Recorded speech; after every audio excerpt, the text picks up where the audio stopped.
It is my favorite part of the week, Wednesday, 11 o'clock Pacific time, because that's when I get to talk about roadblock removal for speakers and coaches and help you folks out. This is Join Ray Live, joinraylive.com. Get on in here at joinraylive.com. I'm going to put that up there so you can see that right there, joinraylive.com. And oh my God, we have got a fantastic one planned for you today.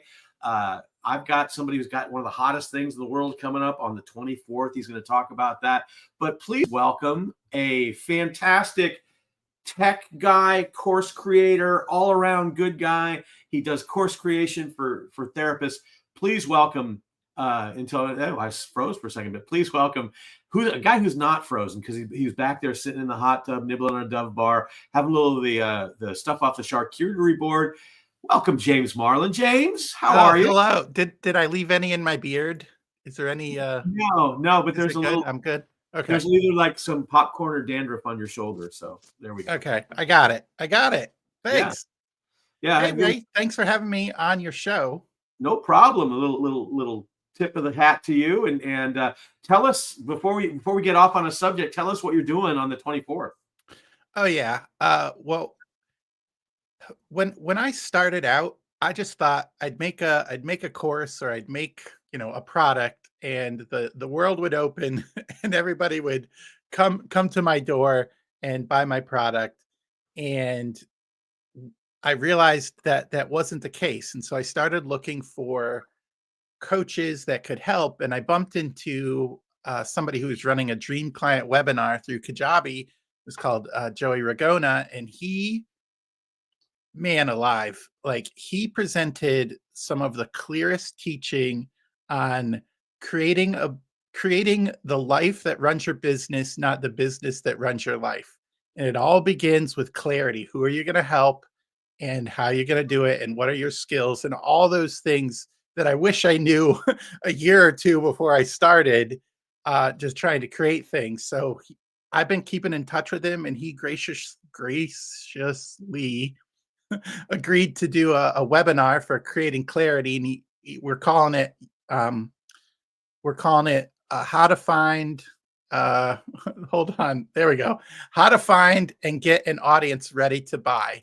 So that's one of the main problems that people come to, but it's not necessarily where do you find these people. It's actually a different question, like how do you attract them, instead of how do you get it so they want to talk to you, rather than you're like, please buy my stuff, please buy my stuff. It's really awesome. And in an hour, Joey's gonna give us some really good frameworks for that. And I just wanted to share it with the greater world. Like, people should know about this stuff. So thanks for having me on. It's the 24th, 1 p.m. Eastern, and I will give you a link for that for the show notes or whatever you do. Yeah, and I'm gonna put this in the comments. I'll put the link for that. I'll put the link. You've got a couple great useful tools for people about how to create a lead magnet, I believe is one of them. And it's amazing to me, because what has to happen, there's some sort of aha moment that's going to come in every entrepreneur's life. Yeah. It doesn't matter who says it, it's how they say it, because there's nothing new under the sun, right? And if you look at it, everybody always tells you, every marketing guru, you have to niche down. You have to, niche down, niche down, niche down, niche down, niche down, niche down, niche down. No, I'm not stuck. Niche down, niche down, niche down. And it has to, but what does that mean? That was one that I had to figure out a different way to put it. And once I figured out a different way to put it, it opened up my eyes to it, and it opened up the why behind it, because everybody, I can help everybody, right? Yeah. And, well, that's the thing. I can help everybody, but then nobody will pay me for it because it's so easy for me to do. So that's the native genius versus that side. That's a whole nother topic. Well, the other thing. Yeah, go ahead. The other thing about that is, if you're too broad, you're competing with everybody too. Mm-hmm. And when you compete to everybody and everybody's the same, then you're normally competing on like price, or something that is a race to the bottom. and the clarity, the word you used, the clarity that you need. you have to be so focused on what you're doing that you know who you're looking for. And the way I came up with it is I described it as "Hey Jim" marketing. Uh, Mhm. I can go on a street corner in San Francisco and I can just start screaming at the world, and not one person on the street turns around and looks, because that happens every Tuesday in San Francisco. But if I go there and I scream out, "Hey Jim," the second I say, "Hey Jim," everybody named Jim in that crowd turns and looks at me. Everybody that thinks they know somebody named Jim who might be there turns and looks at me. Everybody that thinks that they were mistaken for a guy named Jim turns and looks at me. Everybody else turns and look, because why is everybody else turning and looking? And pretty soon, because I asked for one person, I got them all. Yeah. And when I discovered that, I go, oh my God, this is what niching is all about. So can I ask how does that I love the idea and it's very simple to understand. How does that work out practically? Like let's say you're building a landing page or a lead magnet or a like just even a simple email. How do you incorporate that "Hey Jim" principle into what you actually produce? So, for example, when I post on LinkedIn, I have doubled the number of people that look at my LinkedIn post by saying, "Hey, speakers and coaches." Oh, that's Or simple. That sounds so stupid, well, but that's the thing. So the three things I talk about with all my clients: clarify, simplify, and amplify. yeah, And the one yeah. thing that can really ratchet up your game is we just send out random emails. Mhm, Take the time to sit there and go, what do I want the person on the other end to do, think, or feel when I'm done with this email? mhm. That intention, and you have to be able to say that in 10 words or less. I want them to call me. I want them to buy this. I want them, whatever it is. But if Yeah, you can't say that in that short of a time, the clarity with which you're sending this email out, it'll be all over the place and they won't know what you want them to do either. right. So and then stop trying to be nice to everybody so they like you. Take a stance. Mm, Uh, and I think I put this on there. There's 8 billion people on the planet. If your target market is people who are one in a million, there's 8,000 of those. If you got 1% of that, could you handle 80 clients right now? yeah, 80 more clients right now. Most solopreneurs, no, they couldn't. And but that's more than what we need. So you go, oh, where am I going to find all these qualified leads? Here's a stat for you that I just learned today, from Rob Goyette, my guest next week. Is See that future plug going on? that's a future Yes. plug. Yep. And a person who is actually, it was not Rob Goyette, it was Jeannie Gabellini. I don't even know her name, but she's really cool. Um, a person who's already bought from you before will purchase 60 or 70% of the time again. Mm, A person you've never bought, never, you might get 5 to 20%, depending on that. So you get the response rate of 60 or 70%. So we waste our time trying to find new people all the time when we got this whole pool of people that know, like, and trust us already. yeah, you've already jumped the biggest hurdle. Yes. Yeah. It's That's it's that's a crazy. great stat. Yeah, that's a great stat. I was thinking about uh, the know, like, and trust factor, because when you're clear, it's and they're it's almost like you're reading my mind. Like, oh, you're talking about the problems I talk about in the way I am talking about them, in the way I understand them. That you're using the same language I use, and then you validate that, like, these are real fears, these are real problems. Anyone with that would have it, but then you offer well, what if I told you there was another way to do it? So now they're not fighting you. If Because what happens if you show up and say you're doing it wrong, this is how you should do it? Mm. Nobody's gonna, yeah, boom, yeah, of course I'm doing it right. Or yeah, like that, they if they believe there was a better way or that they could do it, they would have done it already. So just showing up and saying you're doing it wrong is bad. In fact, right, a lot of the marketing I get to me for to be on my podcast and to, like, go be on my show and do other things, a lot of it is like, "Hey, this is what you're doing wrong. Let me show you how to do it right." And I hate it.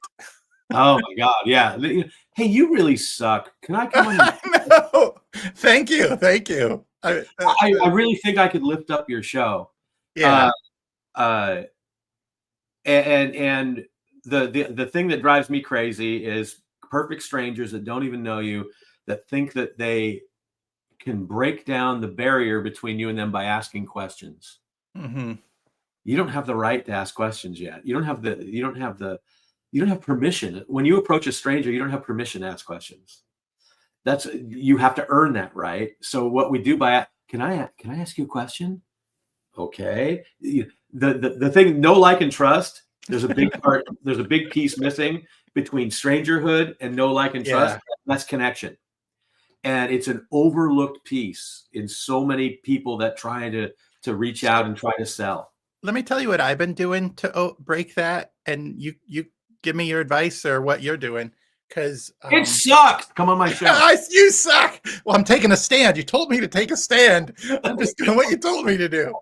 No, so what I've been doing is I collected a list of people that I like, admire, and they are adjacent to what I'm doing. So just like other podcasts, other therapists, other leaders, thought leaders, people, authors, like some books and stuff. And I look them up on LinkedIn and I follow them and I like and comment their stuff. I'm not asking them to be on my show. I'm just trying to get in their universe. Mhm. And I do that almost every day. Like literally almost every day. I have a list of 80 people that I like, and I'm just trying to get in their universe.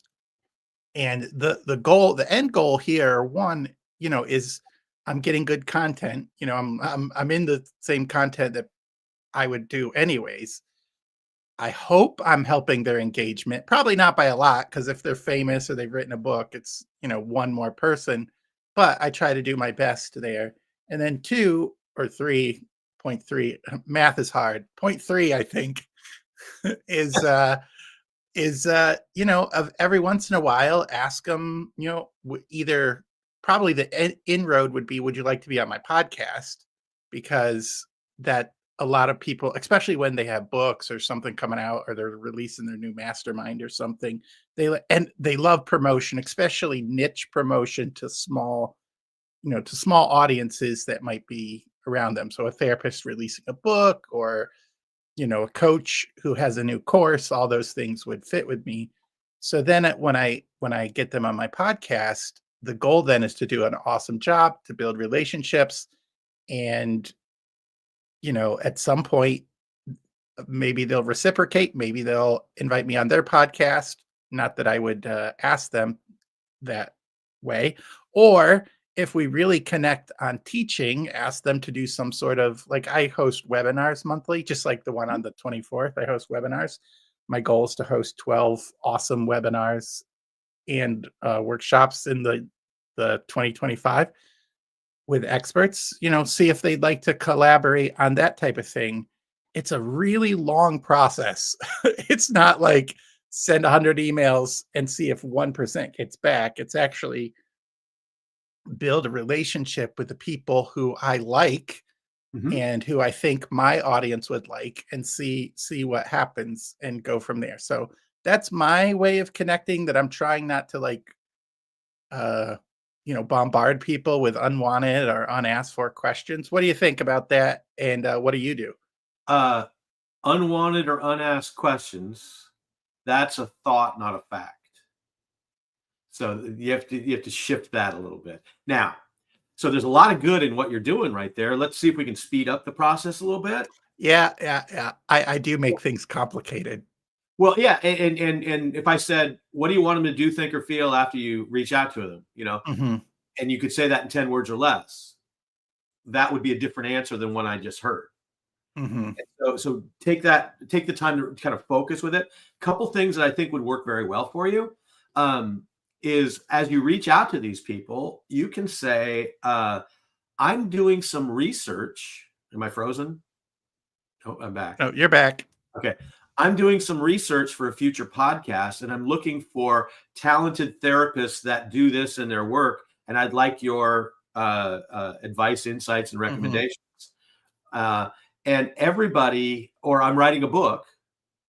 I have Mm. a book that is probably will stay unwritten because it works too well uh, to not. I'm writing a book called Leadership Through Laughter, and I'm talking to great CEOs to figure out how they best utilize humor in the workplace. Mhm.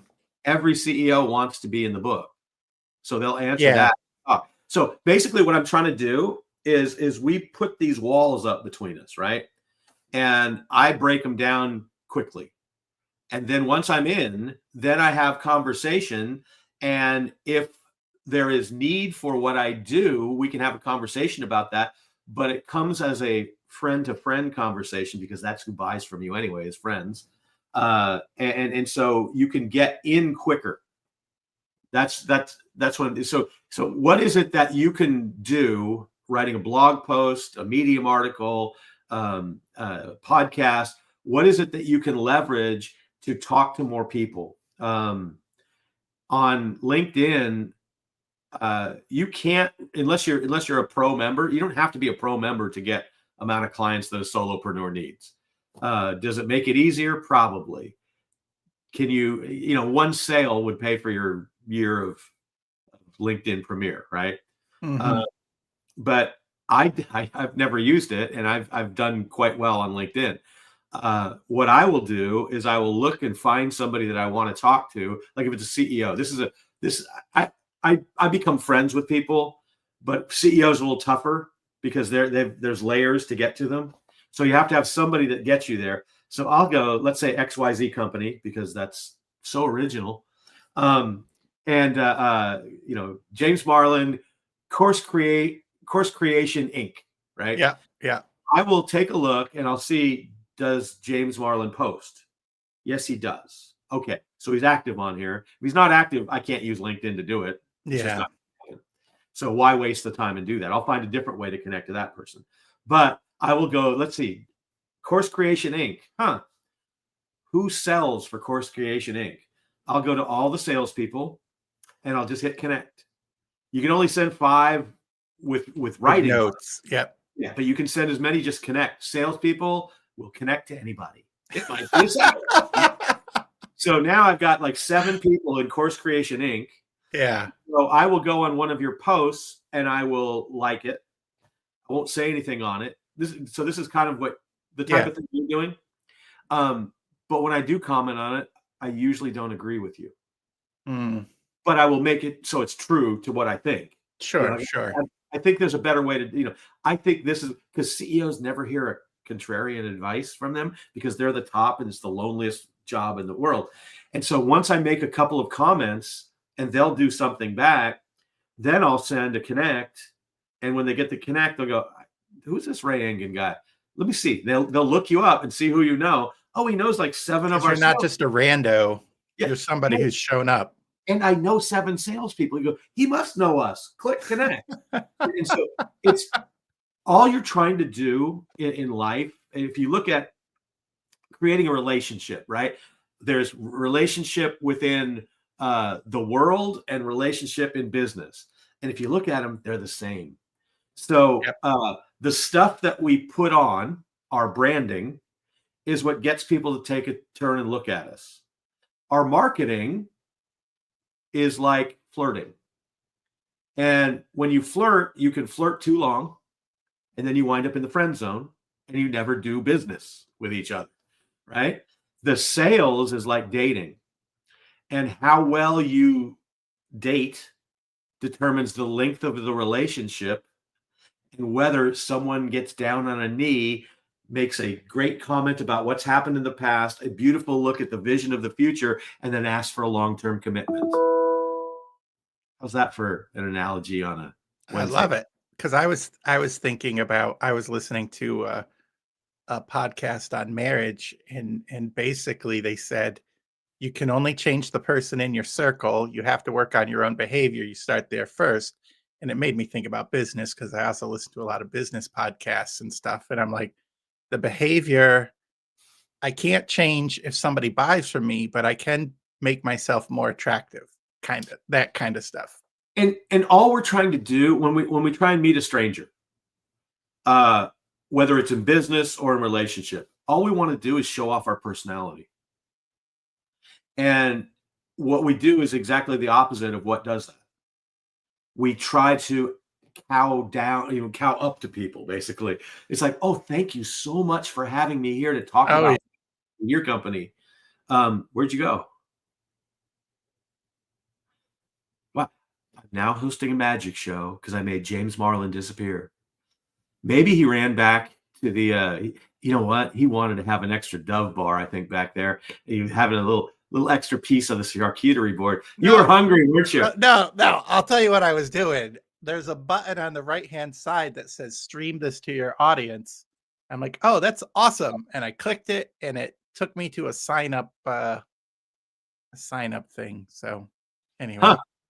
We learn something new about tech every day. Yeah. So clicking things while you're doing an interview is bad, people. It's bad. Well, no, it's not bad. It's just a unique experience. Yes. And now we've learned. We've learned. And that little phrase that I just said there, one of the things that especially as an entrepreneur, we are going to have the stuffing knocked out of us on a routine basis from just trying to do what we do. And instead of being the woe is me, oh my God, this thing, but that's very unique. Every time something bad happens, that's very unique. Isn't that interesting? It's a good reframe. Yeah, and you have to reframe it to tame it, because problems not defeated are problems that get repeated. James, we're a rhyming machine today. I might have to put that on my my note card thoughts. I have a regular post called note card thoughts, where I just put down things that would end up on your refrigerator or on your mirror, if you wanted to remember them. And problems not defeated or problems repeated would make it good. But I'm scared right now to touch my computer and pull up my spreadsheet that I put that on because I don't want to lose you. That's why you need this. Oh yeah. Have you talked about that before? What is that? I have not. I've had it less than a week. I got it on Friday. Okay. And it worked on Friday, and then Saturday and Sunday I toiled through and it's called Limitless. It's Limitless. Okay. It started off as Rewind, and then they have this little piece. It's $100 right now. What does it do? It takes down everything I say. Everything I say. And so it's an always on audio recorder. Yeah, but it's got an AI component to it, and Chad Betts, the author of The Second Mouse Gets the Cheese, says just say no to clicking. Yeah, that's good advice. But I'm not quite sure what it does or how it does, but I have trouble organizing myself and remembering what I've promised to do. And what I can do with my little Limitless buddy, I need to name it. I haven't named it. If you've got a great name for my little AI pendant here, let me know, and we'll take maybe right now. I'm thinking. I might not be able to come up with anything else intelligent for the rest of the show until I come up with a name. Anyways, go ahead. Your AI buddy takes notes. But I worked till like 7:00 last night, and I go, oh, my friend is working at this pizza parlor, which means that she's bartending. And I'm going, okay, so I'll go down there and have a drink to end the night. And I get out of my car and I'm going, oh my God, I just got this great idea. There's somebody I have to contact today. And I just said, boom, boom, boom, boom, boom. Remind me to contact them. So in the morning, I go and I said, tell me the top 5 things that I need to know about yesterday that I need to do today. And it'll take all my thoughts and all these phrases, because I come up the things like those phrases I come up with. I have someone that calls me the human fortune cookie, right? And then brilliance of resilience, name it to tame it. I love it. They flow out, and so I have a spreadsheet. It's a mind map. Yeah. Like huge in my computer that has every phrase I ever thought of that would be super, super cool. And this will never let me forget another one. It'll remind me that I'm supposed to call people. And I got an email like 3 days ago, and I go, oh my God, I haven't responded to Avatar yet. And so it allows me to do that in a way that I've tried notebooks, I've tried calendars. Yeah. Yeah. Like I have 3 Checklist. calendars that all have different things on them now because I don't know how to sync them. Yeah. Do you have to connect it to like Google or iCalendar? How does it know to like It can is it look at your schedule? it's connected to one of my calendars Okay. somehow. Yeah, there's a couple of things you got to do to kind of, but it's super simple to set up. The one problem is just it maybe it was something I did or I pressed and it went dark for 2 days, and I'm trying to go back and forth, and it's just getting started. I think this is like Yeah. it's not even a year old, and it's $100, and they've got you can have a free program for $20 a month. They should have an affiliate program because I've already sold one to Rob. Go ahead. Maybe it's listening to you and you can say, hey, how do I get an affiliate program for you? Yeah. And just Hey, Larry Limitless, remind me to ask them about the affiliate program. They give you this pendant here, but it can clip. It's magnetic. Mhm. Clip on your shirt. So the only name I could think of was Sunshine. Because I thought it's Little Ray, and then I was like Little Ray of Sunshine, and now Well, it's just Sunshine. Also, it's a circle, and you could maybe color it yellow. I don't know. if it's Anyways, that's all I got. I hope that's good enough to get us going. if it's sunshine, it should be sitting on my shoulder. Sitting on your shoulder. Yeah. It Yeah. makes me Well, happy. we'll workshop that a little bit. It'll come to you, and then you'll be like, "Hey, this is what I need to call you." And it'll remember. Yeah, it's like Limitless Leopold, something like that. Yeah, But there's a better nickname. It's like we need to give it a mafia name. yeah, a mafia name, like Ankle Breaker or Like the toe, the Closer. Let's see, the wolf. The cleaner, Mr. Wolf. the Mr. Cleaner. Wolf. This cleans Yeah. up all my problems. Mr. Wolf. Well, you're tempting me because organization is also part of my problem. Whenever I do any project, I need a checklist. Like I go to these trainings and stuff on I'm doing one right now on how to create a 5-day challenge. And so I got some master classes and I got it. And then there was also a 1 hour, lab call that I listened to, but it didn't have like step-by-step checklists with it. And I just can't do that. Like I need Unfortunately, I'm the type of person who needs the instructions and has to understand the instructions before I start tearing into things, which made car repair very difficult for me because I wasn't always sure I could handle every problem that you can come up with when you're building even changing the oil. I know that's a simple thing, but if you can't get the bolt off, what do you do? Well, So my checklist to fix a car is 1, bring it to a mechanic. 2, wait. Yeah. Yeah, bring a book or a podcast or whatever. Yeah. Yeah, get a drink. Go to the place that has drinks, actually. That is the place that soda I'm talking about, because you wouldn't want to drive Well, off. you'd want to, but Yeah, you'd want to because of the bill. So if you want to come in here and ask a question of us, get in here now. It's joinraylive.com. Joinraylive.com here every Wednesday, 11 o'clock Pacific. I'm graced with great guests. Sometimes I have to do it all by myself. Wow, I'm really. Did you hear me through all that? I did. It was my face that froze. Yeah. And it never freezes when you look good, does it? Ray, you always look good. Yeah. You are Well, the eye candy on the show. I am the eye candy of the show, though. I know. I realize that. I take the mantle of eye candy very seriously. Um, but yeah.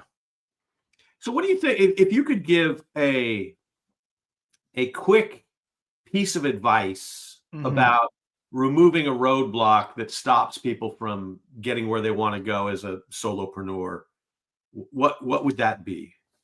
What would be the James Marland machine answer? So I'll just share stuff I struggle with. Is that okay? Like Yeah. the advice 5 years ago, James would like to hear. The first thing is probably planning is great, but releasing it is better. Explain.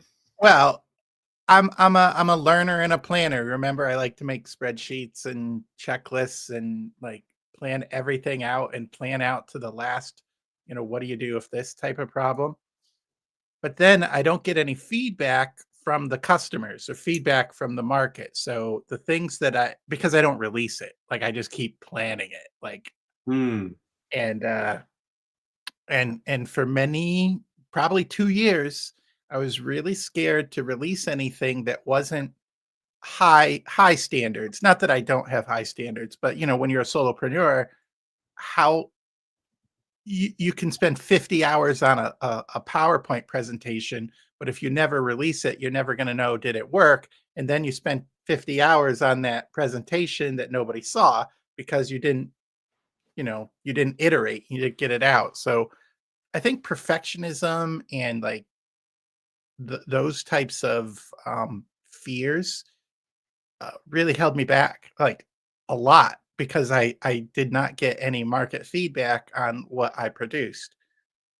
Um, and so re- you so I have a better process now. It's yes, you got to spend time planning or developing it. Like you do need to plan what you're going to do, but then you also have to deploy it. You have to release it. That's like step two. And then when you release it, you're releasing it with an objective. What are you going to measure? How do you know it's successful? And then you once you release it, you do an evaluation process at the end. How do we deepen our understanding of how it went?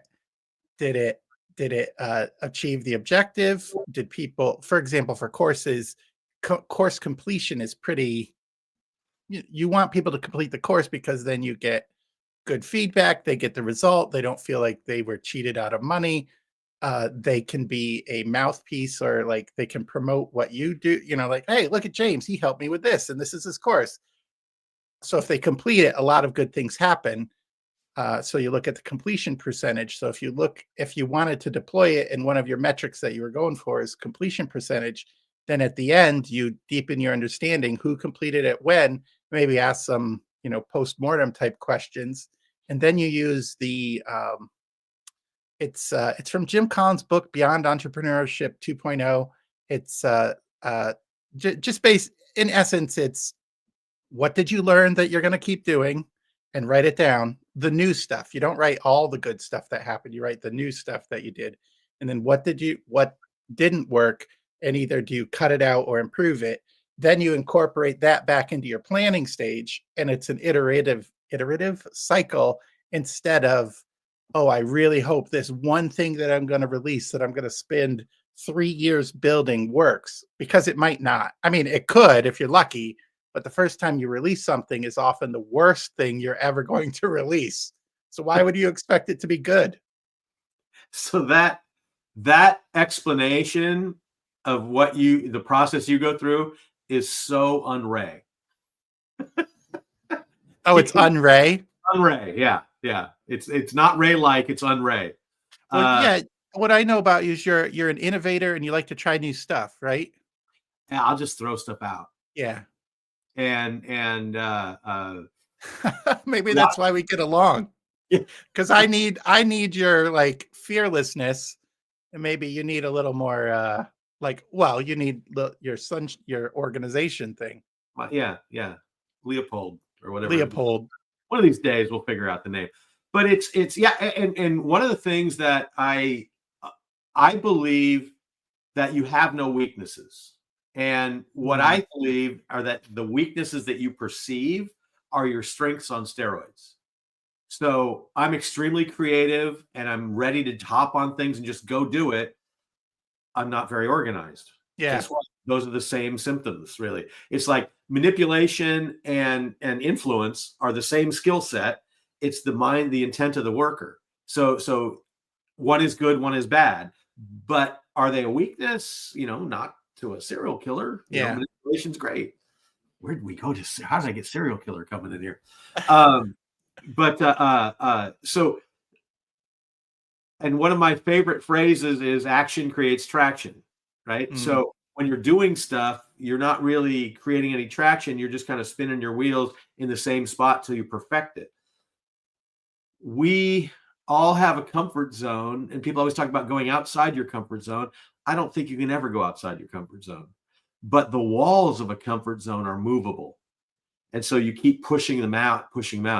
And right, because you're eventually going to become comfortable. Yeah. again.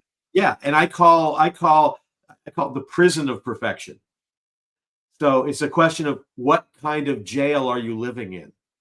Is it a little maximum security cell? Do you have a courtyard that you can walk through with guards, holding you back in?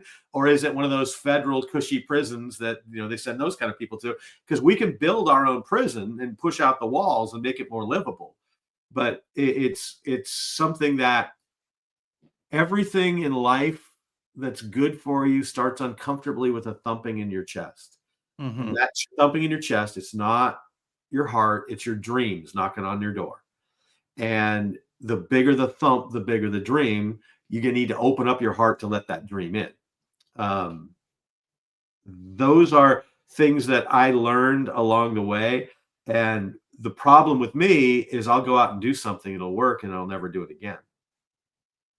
So I'm not as organized as that book, but I have, it's kind of like when I did stand-up, I used to get so much stuff stolen. And I didn't care because I go, that's fine. Steal all you want. I'll just write more. And I didn't realize that not everybody could do that. I was just very prolific. I don't know what it is about my mind or where it came from that I can see things and connect dots and do all these kind of things very, very quickly. I did one thing for somebody. I sent it back to him in like 3 minutes. And he's a friend of mine. He goes, you don't do this with your clients, do you? Send it back this quickly? I go, well, yeah. I goes, don't do that. They'll think it's too easy. Yeah. I didn't. I said, hold on to it for a couple days and then send it. And that's when I realized that. So one of the things. So I'm doing a mafia offer right now that I teamed up with Rob Goyette. Rob Goyette is the guy. When COVID hit, I learned how to laser coach from a podcast I heard him talk about. I said, oh, I could do that. And I did it. I never took his course, which I'm taking it now and I'm in it now and I'm looking at it. It is fantastic. It has all that planning stuff and why you should do things and how to do things and how to ease your mind. It's one of the best courses I've ever seen. And his course is $2,000. And my laser coaching right now is $5,000. So what I'm going to do is I have a deal with Rob. I'm going to sell his course and I'm going to laser coach people either on that course or whatever they want. I'm going to do that until they make $20,000 off of it. I'm going to also include them on my Friday brainstorming session, which I usually charge like $1,000 for one of those things right there. And I'm going to do it for $2,000 total. It's the price of Rob's course. So I'm going to do that for 20 people. I'm just starting to announce it. You're probably that's neat. Huh? Yeah, it's really, That's really good. cool. And how long is it? Oh, well, you're coaching them until they earn a certain amount of money, but how long? Laser coaching is 1 year. Oh, wow. $2,000 for 1 year? $2,000 for 1 year. Unlimited 15-minute sessions. Now, the first session's half an hour, so we kind of roadmap where you want to go. And then after that, you're going to report to me what's going on, and I'm going to give you homework based on what you're telling me. And you have to go and do that before we have another meeting. Yeah. So that's the limit with it. Or you can send me an email and I'll give you a video reply. And we don't have to, you can do that as often as you want. Yeah. Who wants to talk anyways? Yeah. But No, that's pretty neat. I've done that. I've done that before. And those brainstorming. Here's the other thing too. If you're listening and looking for something like this, the first 20 that sign up, or the ones that sign up before March 31st, there's a half-day VIP strategy session with me and Rob Goya, which is he charges $5,000 for it for a half-day session like that, and he's including that if you buy his course. So if you want to know more about that, contact me. My friend Patrick Quinlan says, "Go Ray, go Ray, have fun." I always do, Patrick. You know that. Patrick is an ex bat boy for the San Francisco Giants back in the day. So that's what I'm doing. That's the Mafia offer out there. And this is the thing that I think I put it up on Facebook on Monday, not Facebook, but LinkedIn, and I'll put it out to the coaches jungle and everything like that. But come on down, get in on it. Let's do it. Get in before the 31st so you can get that strategy session. So it's still a steal without that strategy session. With that, it's an irresistible offer. Yeah, it's really neat. To be true. Yep. And you know me, I find places where people can sell things. And Sure. I give them different ways to do it and a different way to look at things. I will find a way in for you in one way. No, your ideas are really creative. Like they're not like strange. They're just out of the box, like attention grabbing, curious grabbing. Are you ready for the two words? You got a new one? No, this is what I asked my client. If there was one thing that I could take from my head and put in yours, if there was one thing that you would buy to take out of my head, he said, "I love the way that you are acceptably unusual." Isn't that a great phrase? That makes that hits pretty good. It's a good description. Yep, that's yeah. You're approachable and disarming too. Like, and there's some humor that's like rough. Like there's no roughness here. It's genuine. So, and it never once in my life, except standing on stage doing stand-up, never once in my life I've ever tried to be funny. It's just how I think. And what that does for those of you out there that would love to sell more things and get into more doors, humor is the biggest extra advantage you can have. It's a secret sauce to get second chances in life. And study after study, 37% more people that use humor when they sell 37% more. And they did one study that was so simple with just they ended it with, and I'll throw in my pet frog. That's it. Those people sold 37% more than the other people. Isn't that crazy? Yeah. Well, it sets you apart from all the other, like, hey, please buy my stuff emails. Yeah. And marketing push. Well, also, even if you're giving presentations, because I do a lot of presentation skills coaching, and when you are giving presentations, if you go out and you talk to a group, if I just speak in front of a group, they'll remember after an hour, they remember 3% of what I said. If I put up shiny objects behind me, PowerPoint, dazzling lights, whatever, 10 to 15, depending on how dazzling it is. If I tell a story, so if I tell the story of what I'm trying to do, they remember half of it. So storytelling is very powerful. Yeah. And if that's all you can do is tell stories, if you're not funny at all, that's okay too. But you may want to look into what humor can do for your stories, because if you use humor, they remember 70% of it. If you tell a story with humor in it, 70%. London Business School. And those, you don't have to be funny to do that.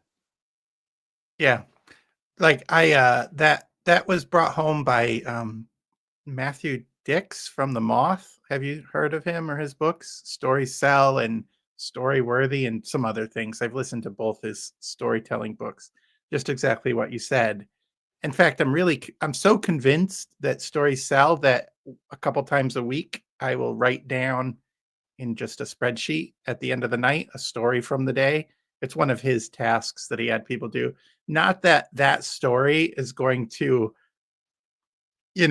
turn into a marketing campaign and sell all my products, but the habit of looking for stories and then writing them down, I will have stories for when I need them.